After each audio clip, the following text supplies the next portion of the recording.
Hello, welcome to my video.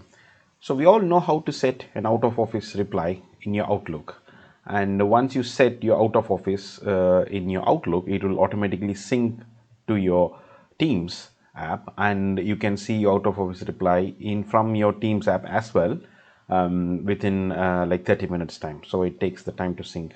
But it has to be otherwise as well, isn't it? So it has to be vice versa. So how about we can set an out of office reply from your Teams app itself? So the Microsoft has recently released to do that as well. So you can set your out of office reply from your Teams as well. So click on these three dots from your Teams, click on settings, click here, and under general come down and you can see the out of office reply. You can schedule it, I can turn on, you put in your messages and you do your settings and save. That's it. So if you do that, it will take similar 10-15 minutes to sync it back to your Outlook, and it will work very similar to how you set your out of office from your Outlook as well. So this is a recent release for Microsoft.